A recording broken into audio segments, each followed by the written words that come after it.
I'd like to welcome you to the 5th Biannual ABLE Financial Empowerment Conference. I know many...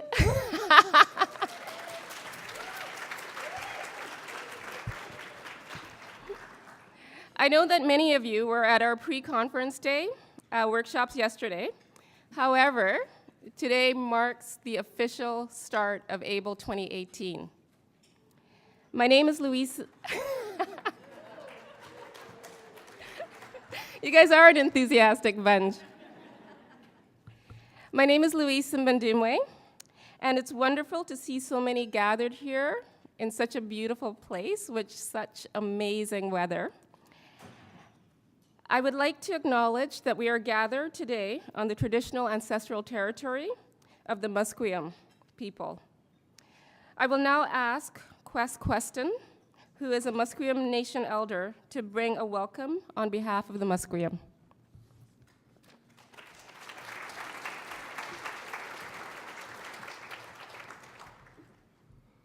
Haichka Louise. Thank you, Louise.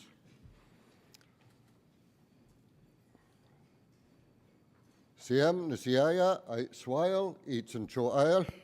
Ladies and gentlemen, good day. I trust you are all well. Antha Kwestin, King George Tsun, James Q. Tuniskew. I am Kwestin in King George's language. James Q is my name.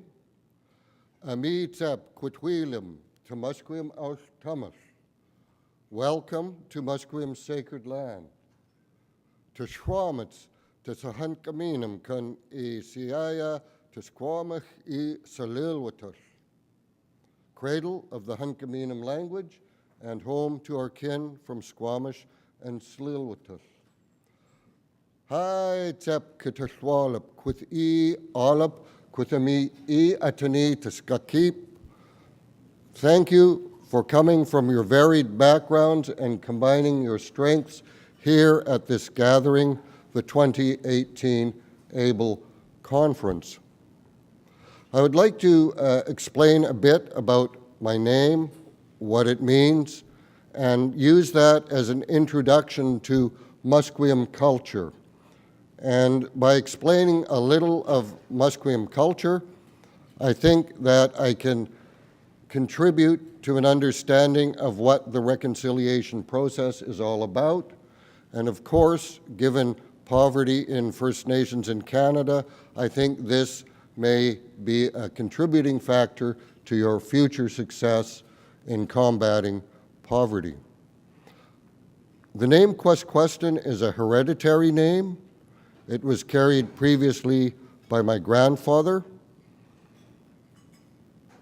The name comes from my great-grandmother on Vancouver Island in a community called Kwamachin.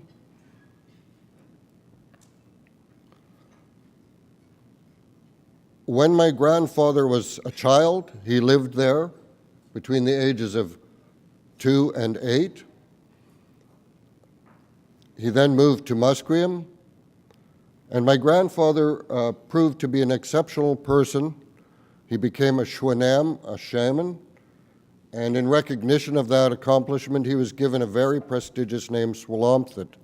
Before he passed, he decreed that my elder brother would carry Swalomthit, and I would carry the name Kwestin. In our culture, a hereditary name carries a soul, and it is our obligation to carry knowledge with the hereditary name. But we aren't born with that knowledge. We must learn our oral history. And when I was 14, my elders decided that we were not learning our oral histories as they had, and so they decided to write down myths in our language, Hunkaminam, and translate it into English. And because my older brother could drive and get out of the house, I was their guinea pig. And so, what I would like to do is briefly give you a sort of a Cole's note of our oral history. I'll organize it chronologically for you. The oldest era of our history is what my elders called the Myth Age. And that was the time when we spoke the language of animals. And they were quite serious about this.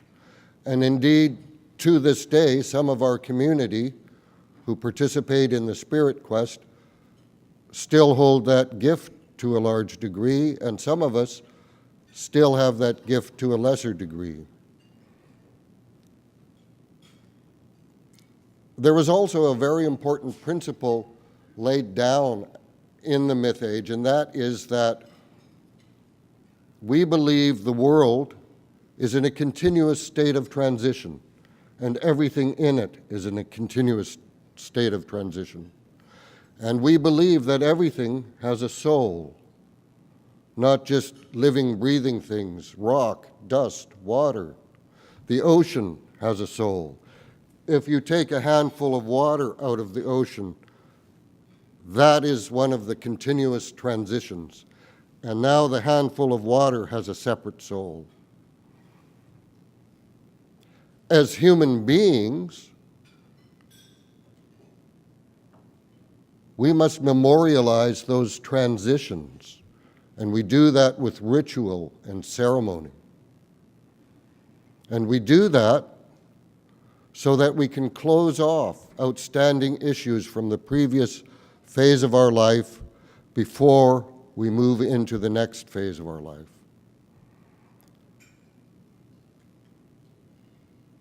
And this period of time that we call the Myth Age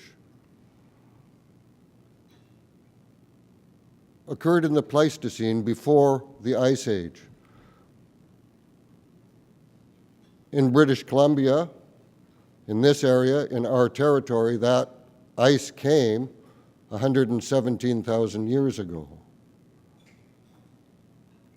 Our elders tell us we were pushed south, and when the ice left, we came home. When the ice left, the Earth went into the Holocene epoch, geological epoch we're now in. And when I was a kid, I was told that our great lawgiver Kwes came when Kwestin was an island. And when I went to college, I learned that Kwestin was an island 9,000 years ago. And what was important about Kwes is that he was our first lawgiver.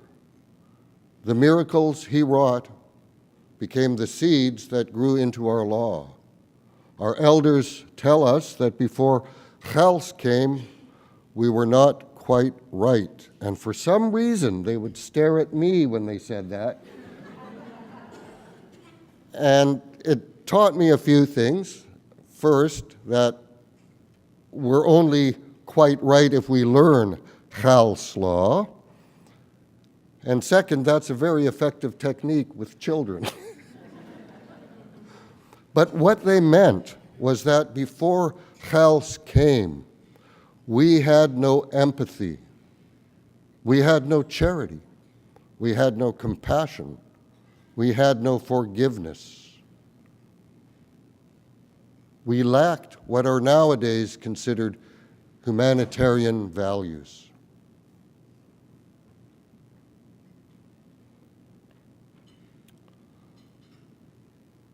One of the most important of Kwes laws is memorialized in a street name in our community. We have a street named Humlesome. Just to the west of our reserve boundary on Point Grey, there is what archaeologists call a petroform, a rock with associated mythology.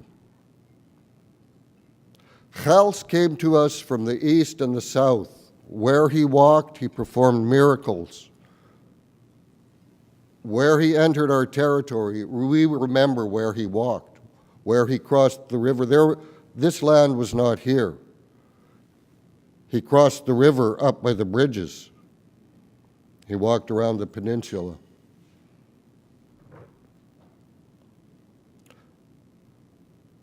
He came from the south, he came from the east. but not from Ottawa.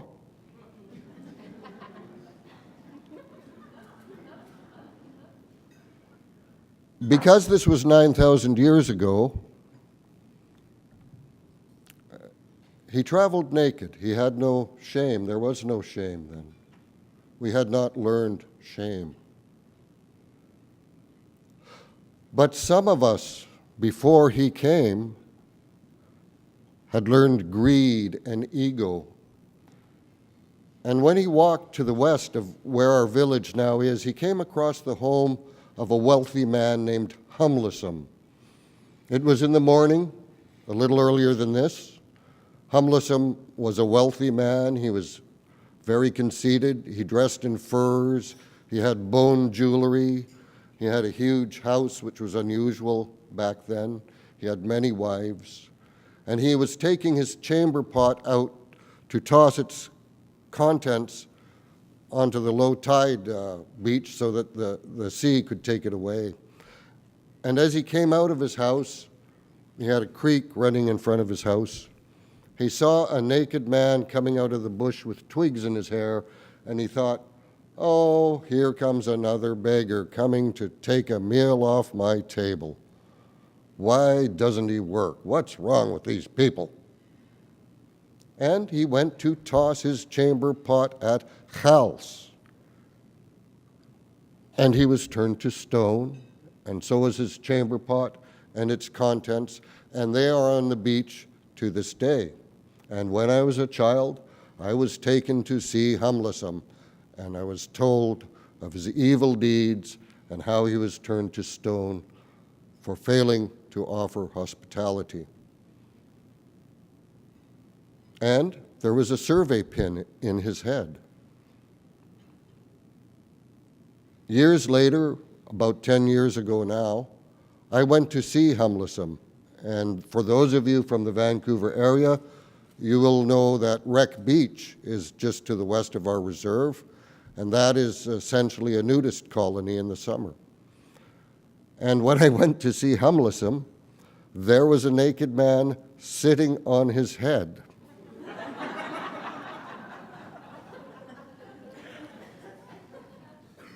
What I was taught when I was a child, we believe in reincarnation.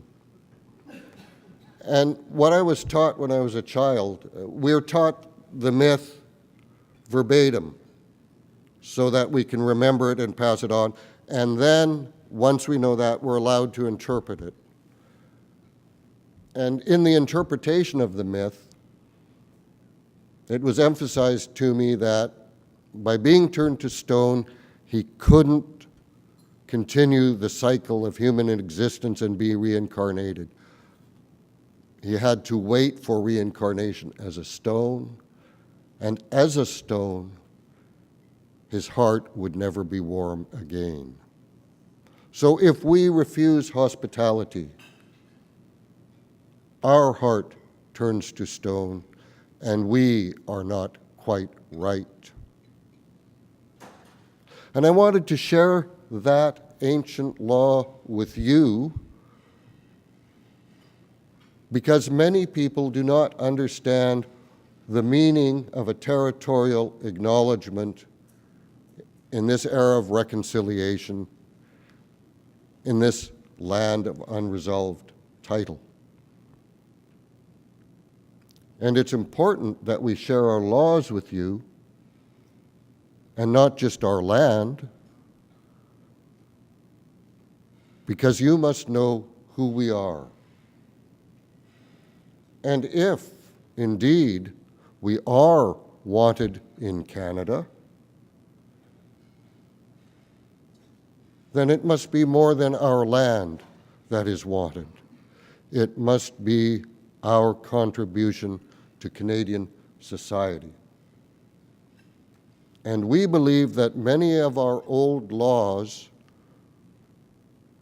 are actually the laws of the future.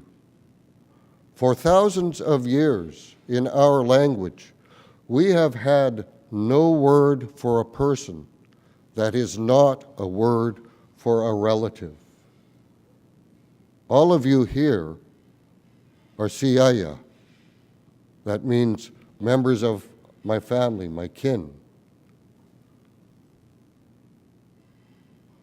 And you might not be Musqueam, but this is Musqueam land, this is a Musqueam community, and you are our kin.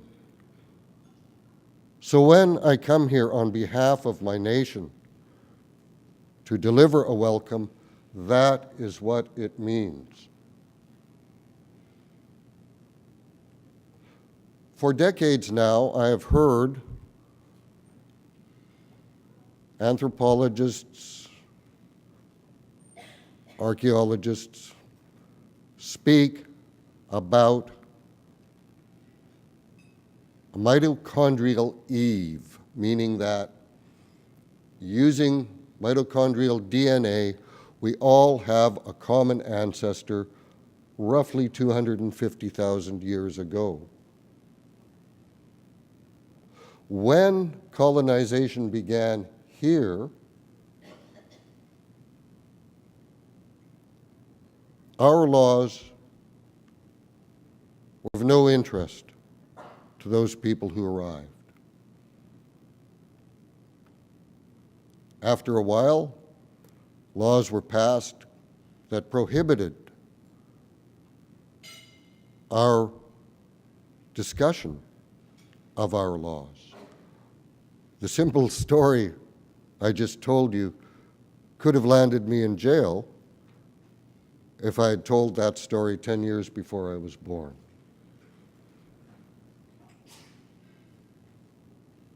Then, our culture and laws were trivialized.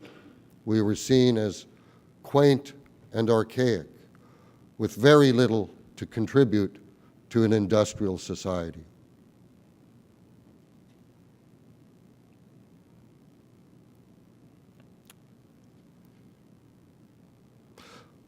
But our culture, although unknown to you, would have not been completely unfamiliar to you. Yes, we lived in the Stone Age, and yes, we had a feudal organization to our society, but we lived in the Stone Age because for us, that was the ethically correct choice. For us, to smelt ore was to torture Mother Earth.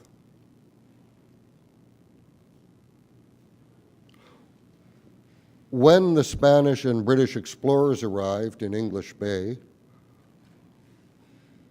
we had a community occupying Metro Vancouver minus the recent addition of Maple Ridge. We were led by one feudal lineage. We had about 40 villages. We had a militia that all the young men had to go into. We had permanent military fortifications. Where Agronomy Road meets Marine Drive on the University of British Columbia campus, we had a large fort called Callachan.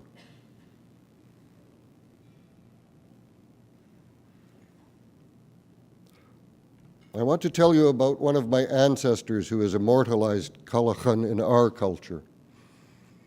His story begins really before he was born, with the arrival of the first traders in what is now British Columbia on the west coast of Vancouver Island, mostly Boston men, mostly trading for sea otter pelts, which were worth their weight in gold in China. And if the Kwagul and Nuchalnush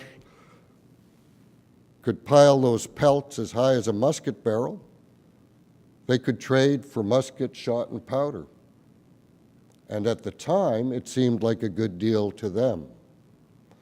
But after a while, some of the Boston men imposed quotas on their new trading partners, and if they didn't meet those quotas, they were bombarded with cannon from the ships. And in order to protect their elders, their children, the sick, the weak, those who could not flee into the forest, they really didn't have much choice but to go into other people's territories with their muskets to meet the sea otter quotas. And that initiated a war that swept down the Salish Sea, the Gulf of Georgia, from north to south. And in that war, my great-great-great-great-great-grandfather lost his life. And my people were driven from the homeland we had occupied for thousands of years since this land was freed from the ice, since this land first existed. And some of you will know where the Capilano Suspension Bridge is. The first suspension bridge across that gorge led to our stronghold on the flank of the mountain. And there, my ancestor Kayapilano grew into manhood, and his mother taught him the art of war. In our society, women have an equal voice. Occasionally, a woman would go with a war party, but that would be an exceptional woman. But many of our CM, many of our noble class women, held high captaincy in our councils of war because of their knowledge of logistics and strategy. And she was one of those people. And when Kayapilano, as we say, came to his senses, we don't have an age of majority. Your voice is heard in our councils when you come to your senses. For me, my elders didn't say I came to my senses till I was 26. But Kayapilano was considerably younger. And he restored our boundaries, and he did it without firearms, and he did it by night fighting, by ambush, and by using the tides and the currents that our enemies didn't know, and by using our alliances, by using friendship. And when he was an old man, older than I am, he was walking on the beach below Calachan. And you should know that the geography, although the old fort has collapsed off the cliff, the geography is the same. There was a ravine down to the beach. There was a small fort to block access to the plateau from the beach. The little garrison there could only leave that fort to get militia from the main fort on the plateau. And Kayapilano should have been safe there. He was walking with his 3 youngest wives. He had 10 wives, and their children, and they were picking blackberries. It was in the fall. When out of that fog over the ocean, an enemy canoe came. They were slave raiders. What they saw was an old man, some women and children. They sprinted their boat to the beach. He knew that if they all ran to the little fort, they would be surrounded and taken. So he sent his family. He went into the water. He caught that enemy canoe on his shoulder. He grabbed the bow, the skeg. He flipped that canoe, disarmed the bowman, who is traditionally the second strongest warrior in a war canoe after the stern man. And he fought the rest of that crew as he retreated out of the water with that seized weapon. And he knew he would die, so he sang his death song. And my ancestors heard that song, and that song has been our law ever since. And the most important verse in that song is Awa Tunasisi, to know no fear. You can be aware of danger, but if you're afraid, you cannot help your people. You cannot help your family. You cannot even help yourself. Within 50 years of his death, the first census under the British Crown was done in 1847. They recorded fewer than 100 Musqueam from a population of over 25,000. So that is why we rank Kayapilano with Chals amongst our great teachers. If he had not given us that law, we would not exist today.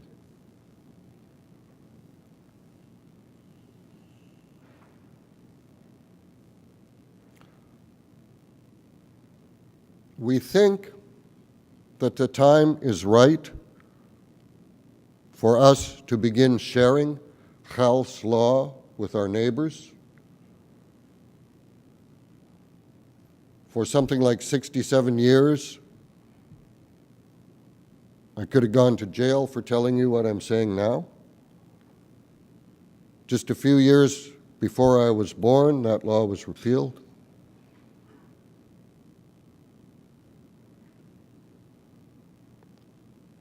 Right now, the world is trying to control the genie that's been let out of the bottle by industrialization.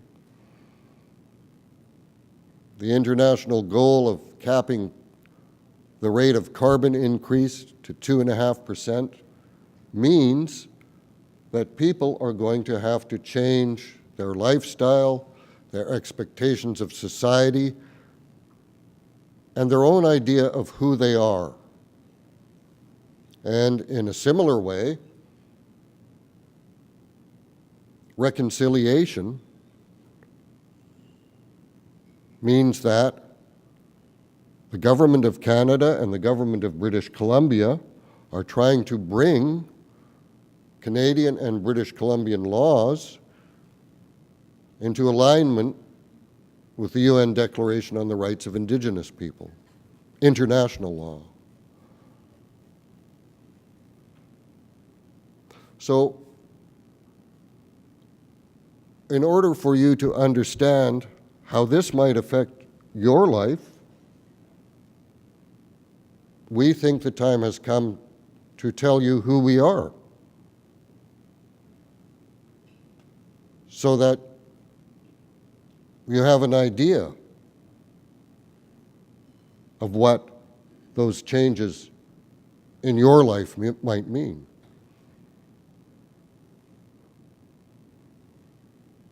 To this day, we follow Kwes law. Before our council was sworn in, they were sung Kayapalano's death song to follow that law. To the west of my home, the Wilfitha, the priests for our dead, still conduct our rites that are older than this land, to pass on to our ancestors food, clothing, our love, our respect.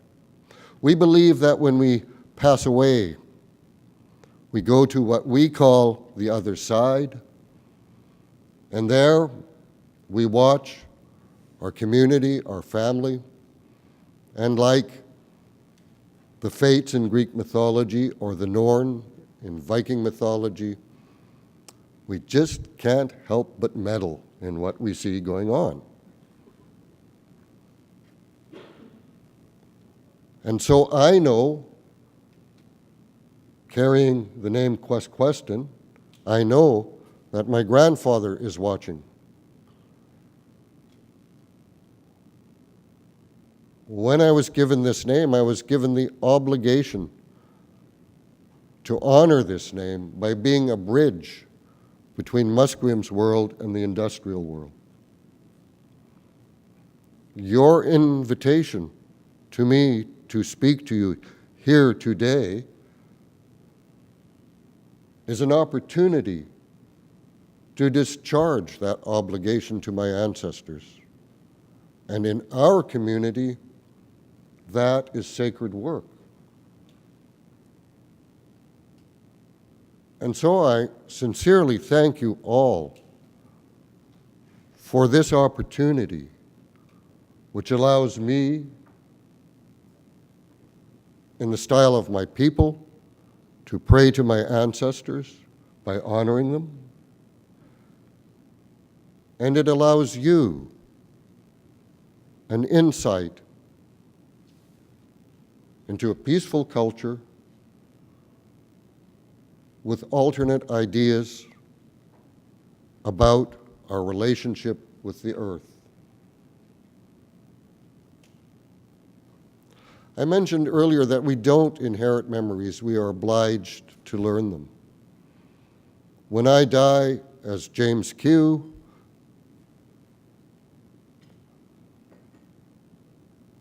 there is a soul attached to that identity.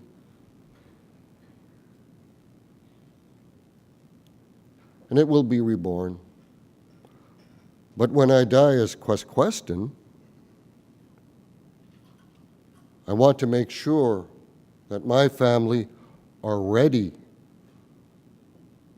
to support the next person to carry that name and the obligations that will go with it. So when I was taught the mythology of our ancestors, and I was taught that when the ice left, we came home, I was taught that as Kwestin, I saw those mountains in their swaddling clothes of ice and snow. I was taught that when the climax vegetation here was pine trees, I saw the cedar come looking for a home.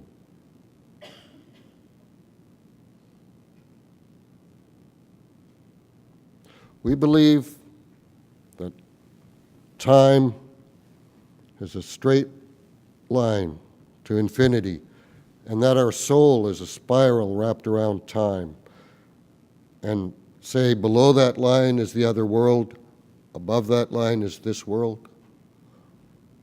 In the old days, when a child was born, everybody would rush to look and see who is coming back, who has come back.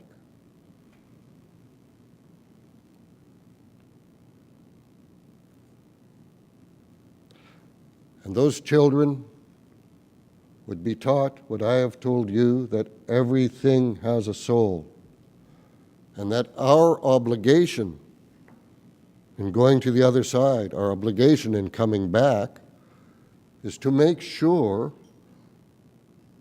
that this world, despite being in a continuous state of transition, is in balance, so that when we come back to a world we recognize,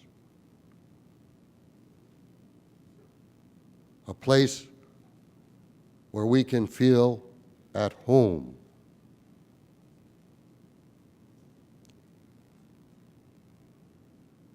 It has taken me a long time to understand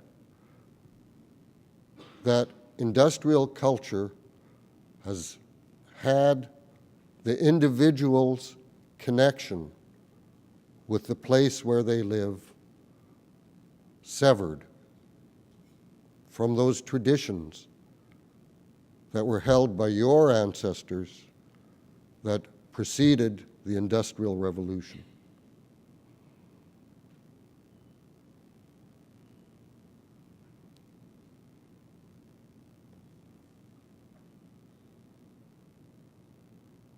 I participated in a workshop for a play called Schwammet. The workshop developed the content for the play. Another of the participants was a drama prof from UBC who self-identified as a settler. And during the workshop, he said some really important things, and one of them that sticks with me is that he felt that his government had treated him unfairly with regards to Indigenous human rights, because he didn't know anything about it, and he felt it had landed in his lap, and he felt that if he did nothing about it, it would land on his children's lap.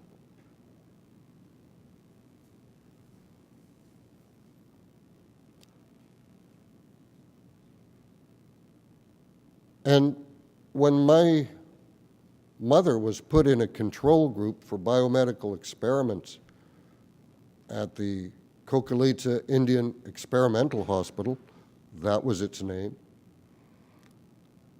no one went to your ancestors and said, is it okay if we put kids in biomedical experiments? When my Uncle Dave was put in residential school and they told his parents he would learn to read and write, and when he got there,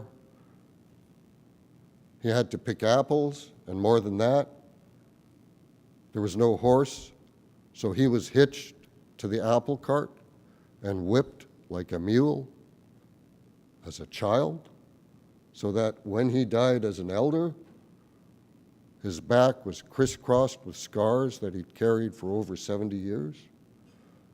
They didn't go to your parents or grandparents and ask, is it okay if we whip children like mules? Nobody asked them. Nobody asked your family if that's okay. So the colonial process was not just unfair to First Nations. The colonial process was also unfair to you.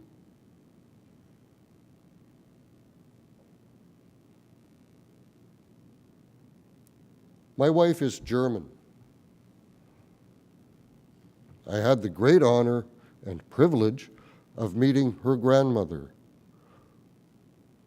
who put her life on the line to get people out of Germany during the Holocaust. The old girl was beaten and left for dead in the street by the Gestapo, but she persisted in saying, "Oh, that man."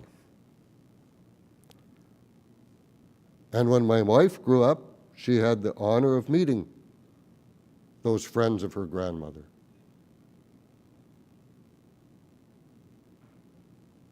And that family left Germany because they felt betrayed by their country. And when they arrived here, it was a different time, and Canadians asked them, "What did you do about the Holocaust? Couldn't you smell the camps? Didn't you know what was happening?" And they would walk away before the old lady could explain what she had done.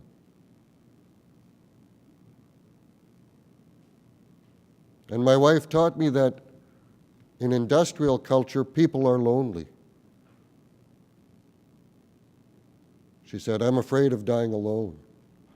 I said, "You might die alone. I mean, if you're in a crosswalk and a bus hits you, there's nothing you can do." And she said, "No, you don't get it." So I was working for BC Housing and Maintenance. There was another guy from our reserve there, and the manager, Dave, was an Englishman. One day, Dave says, "Come on, guys, we got to go to the tower." Same population as Musqueam in that housing development, about 1,400 people. And when we got off on the 7th floor, he was getting his skeleton keys out, and we could smell corruption in the hallway, and we thought, oh.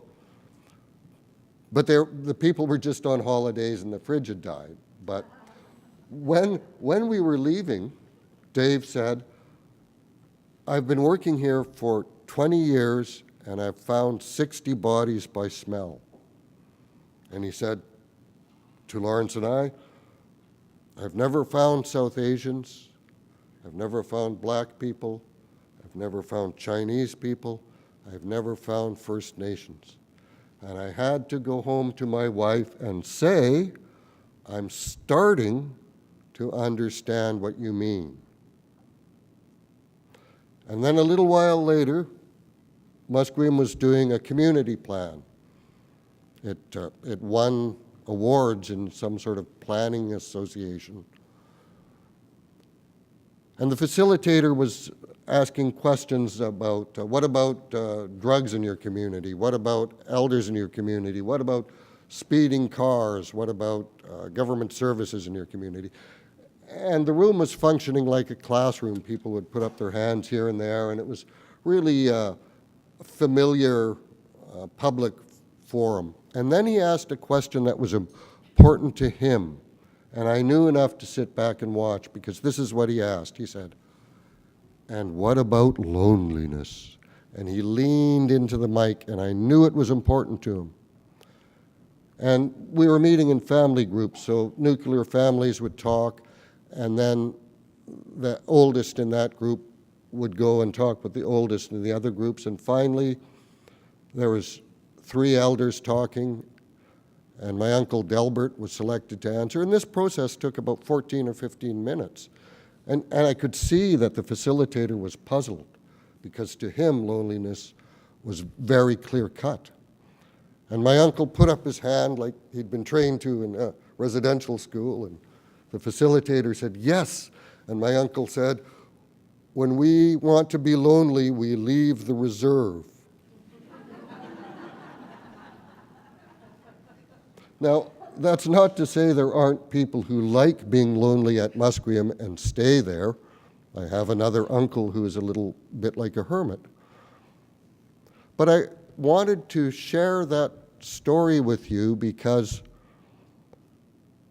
the feeling of community that attaches First Nations to the land is something that has been denied industrial culture because the genie got out of the bottle and took over. At one time, industrialization was just going to improve everybody's lives. But now it runs everybody's lives. And we at Musqueam do not think that our culture is something that you would want to adopt.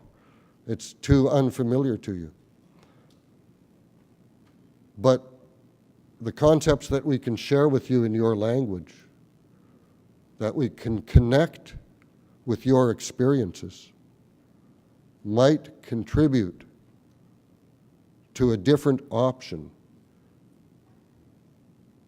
in the choices you as individuals make and in the choices that are made as British Columbia and as Canada. So with that in mind, I would like to share with you as my blessing a teaching that was once universal from Northern California to the Alaska Panhandle. And despite the different languages and cultures, patrilineal, bilineal, matrilineal nations, all with different languages, all shared the idea of the soul canoe. And it's a metaphor. As I've explained, we believe we're reincarnated. We believe we travel through eternity.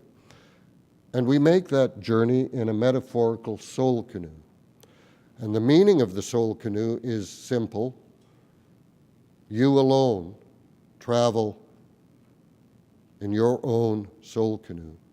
Your spouse cannot say, you missed the turnoff, you've got to go back.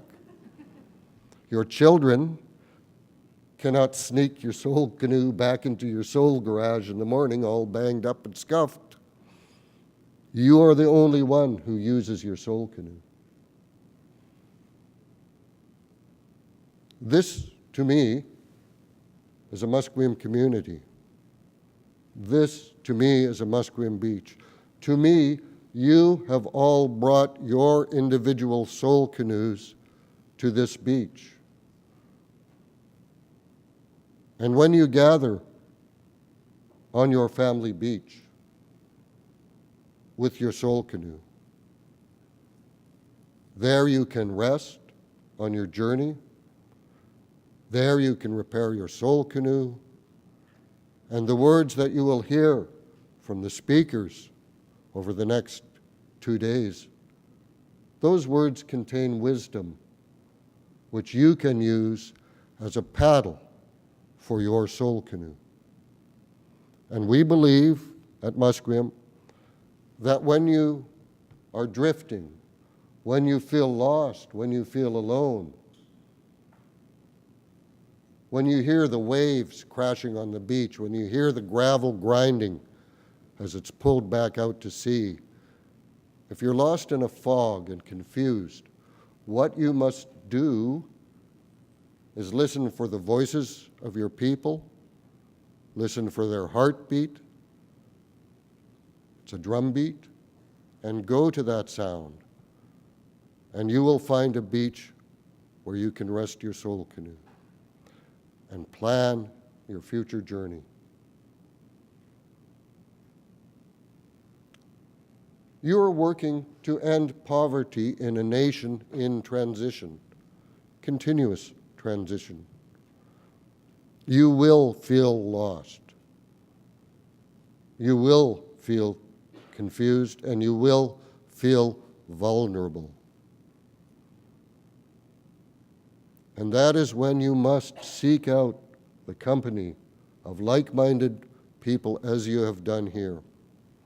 Because in our law, in Musqueam law, I've explained that we believe the world's in a continuous state of transition. We believe that as humans, we must memorialize those transitions with a ceremony so that there is nothing unresolved.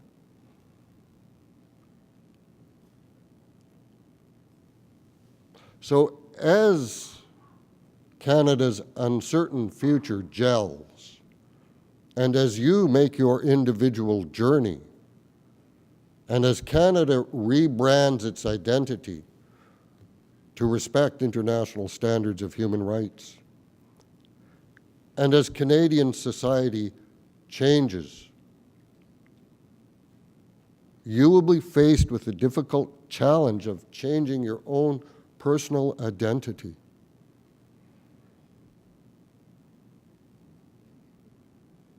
And so today, the blessing of the Soul Canoe is intended to be a memorialization of that process, to prepare you to start that journey, to equip you with a new philosophy that comes from First Nations, that will allow you to think like First Nations if you want to use the Soul Canoe metaphor. And by so doing this, we at Musqueam think that we've begun the process of sharing more than just our land. We think that we are beginning a new relationship that shares our culture and will allow you to consider these changing circumstances in a different paradigm that might be useful to you.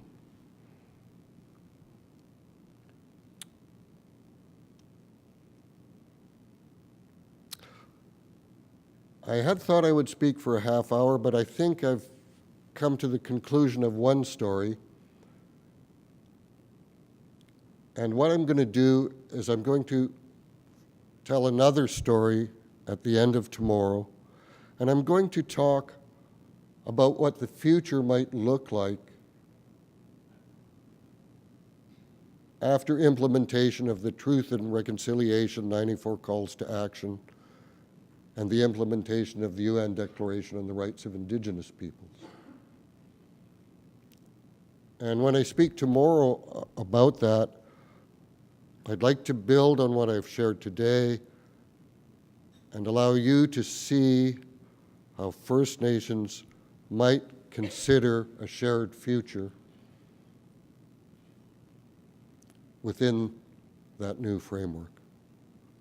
So I thank you for your time today, and I wish you a very enjoyable 2 days. Thank